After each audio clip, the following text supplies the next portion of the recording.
Bonjour.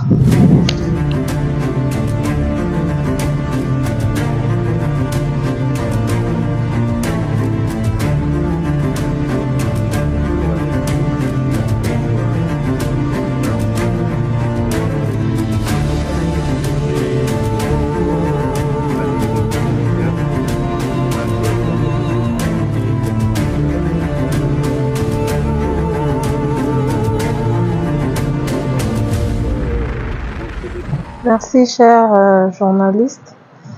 Je souhaite mes voeux le meilleur à notre président de la République, Félix Antoine Tshisekedi Tshilombo, que nous accompagnons. Je souhaite également mes voeux les meilleurs à notre autorité morale, Excellence Guilaine Mbombuizia, ainsi qu'à toute la population tanganyikaise en particulier et congolaise en général.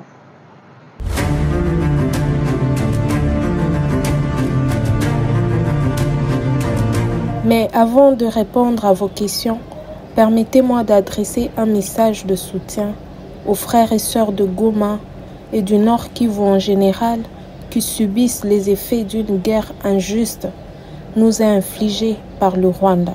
Sachez que nous sommes des cœurs avec vous. Grâce à Dieu que nous servons, qui reste juste, et aux efforts de nos FARDC, ainsi qu'à tous les mécanismes de résolution de conflits, nous serons de nouveau en paix. 2024 a été marqué par les élections et les résultats.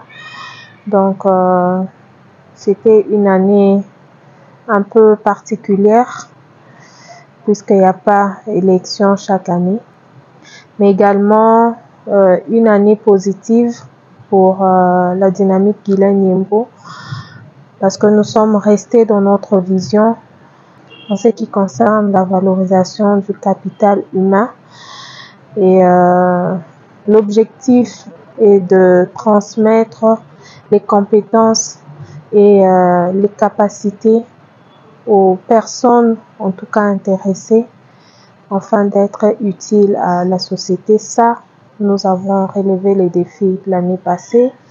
Nous avons également créé un centre de formation dénommé Ushindi, qui a plusieurs filières, notamment la coupe et couture, la savonnerie, pour ne citer que ces deux-là.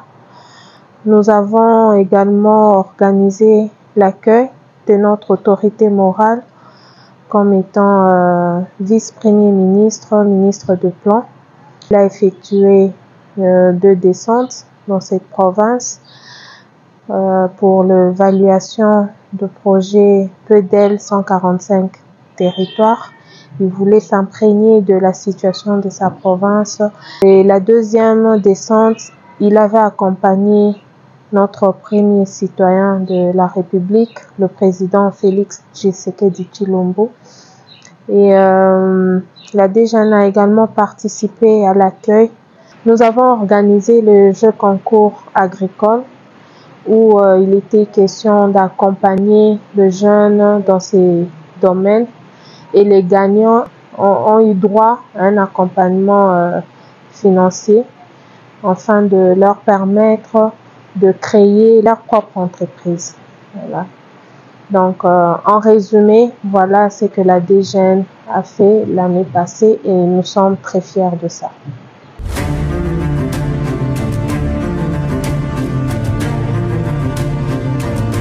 Le combat est énorme et la DGN ne va jamais baisser le bras tant que nous ne serons pas parmi les provinces développées ou le pays cité parmi le pays développé. Donc la DGN est déterminée à accompagner le président de la République dans tous les secteurs, mais plus dans la valorisation du capital humain. Donc nous commençons cette nouvelle année avec beaucoup d'espoir, beaucoup de détermination et voilà, comme un soldat qui va au front. Donc nous sommes prêts à affronter tout ce qui va se présenter devant nous jusqu'à atteindre nos objectifs.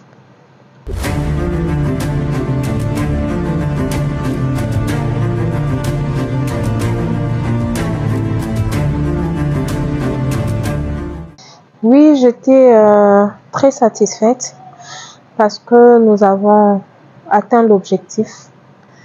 Il fallait évacuer les stress de l'année passée. Comme un adage le dit, un esprit sain dans un corps sain. Donc, il fallait oublier, évacuer les stress de l'année passée et remettre le compteur à zéro afin de bien commencer cette nouvelle année. Donc, la journée s'est très bien passée. Vous avez vu les images.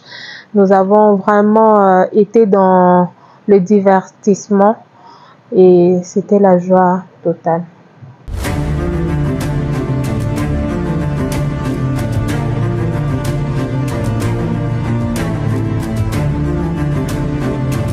L'impact de l'action gouvernementale dans la province du Tanganyika est compliqué à évaluer actuellement puisque nous ne savons pas par où commencer.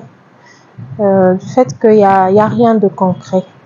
Donc, pour l'instant, je m'abstiens à évaluer ce gouvernement.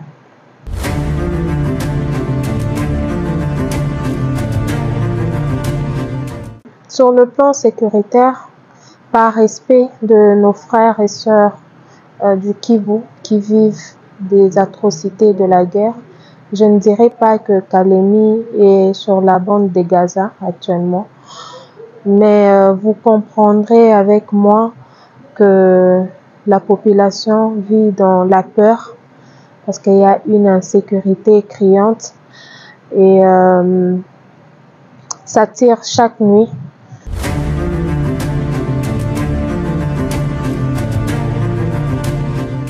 Il n'a pas droit au repos, il n'a pas droit au sommeil tant que la population tanganyikaise ne dort pas.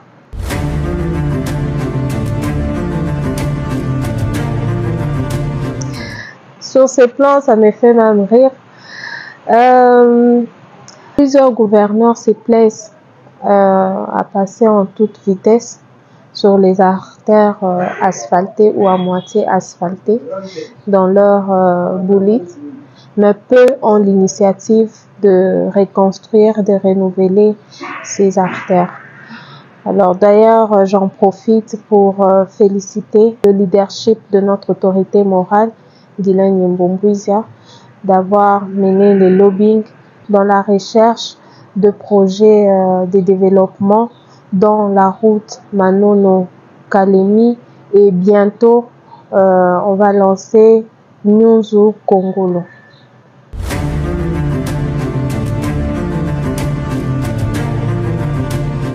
Je suis même peinée à évaluer ce point parce que il ne s'agit pas seulement de Tanganyika, mais la majorité de jeunes dans notre pays est délaissée.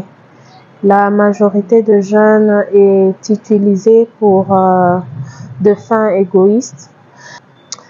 Heureusement, nous avons des structures apolitiques qui accompagnent ces jeunes, dont la DGN et d'autres, pour ne pas citer toutes les structures. Et si elles n'existaient pas, je crois que les niveaux allaient être vraiment très bas.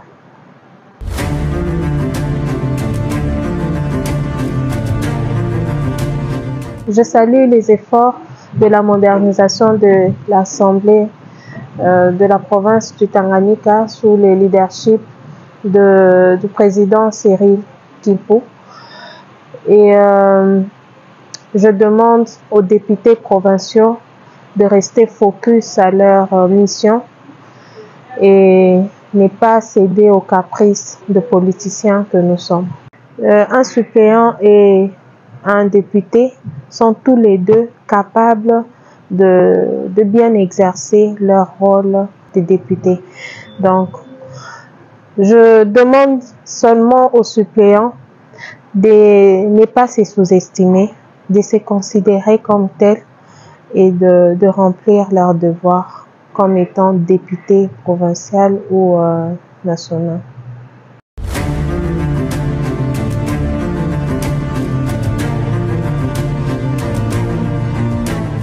Nous ne refusons pas que les institutions collaborent en paix, mais ce que nous refusons, c'est la complaisance entre le contrôleur et le contrôlé.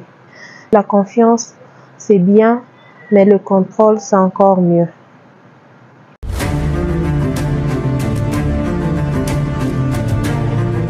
Sur la ville de Kalemi, je n'ai rien à dire. Il suffit de circuler et de comprendre l'absence totale de l'implication et de vision. Vous n'allez pas me contredire, il y a quelques années, la ville de Kalemi faisait même la fierté de notre pays. Elle était comptée parmi les meilleures villes de ce pays. Mais actuellement, nous avons même honte de balancer les images de notre chef-lieu et ça nous honore pas. Ça nous honore pas. Au lieu de passer le temps dans le bureau en train de rédiger des décisions ou vous donner des noms aux avenues dont vous ne savez même pas expliquer, je crois que vous devez descendre sur le terrain et rendre cette ville propre et belle comme les années passées.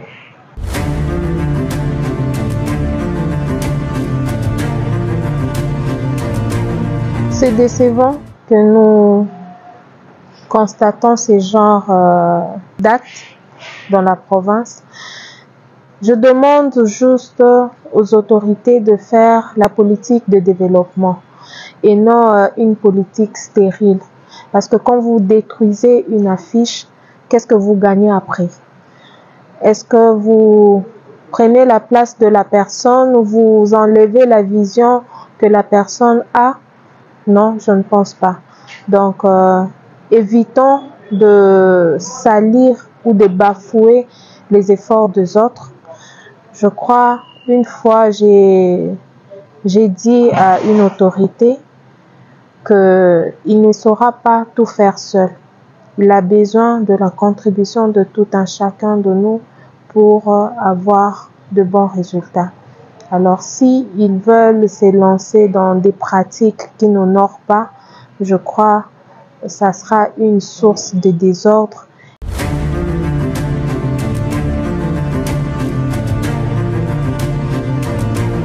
Je demande aux jeunes qui sont manipulés par des politiciens, parce que je sais qu'on vous envoie, de faire très attention et de mettre fin à ce genre de pratiques, de peur que ça soit une source d'ingouvernabilité. Alors, si vous voulez étouffer les autres, alors que ce que les autres font, vous ne le faites pas, ça sera regrettable. Cette année, plus rien ne sera comme avant. Nous allons dénoncer quand il faut et répondre quand il faut. Si vous voulez bafouer ces efforts, rassurez-vous que vous nous trouverez sur votre chemin.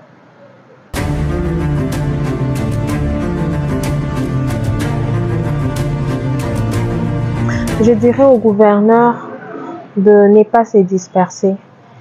Kalemi a beaucoup à faire. Il y a beaucoup à faire dans notre province, mais il ne peut pas aussi tout faire en 3 ans, dans 3 ans, mais qu'il choisisse un secteur où il va mettre son énergie, où il va mettre le moyen de la province, afin d'être fier de lui et sortir, puisque nous parlons de mandat, par la grande porte, être applaudi par la population et non sortir par la petite porte et disparaître comme le Titanic. Au gouverneur de notre pays de ne pas demander du temps avant de se mettre au travail et produire les résultats à court terme, vu l'urgence, avant de penser à ceux à long terme.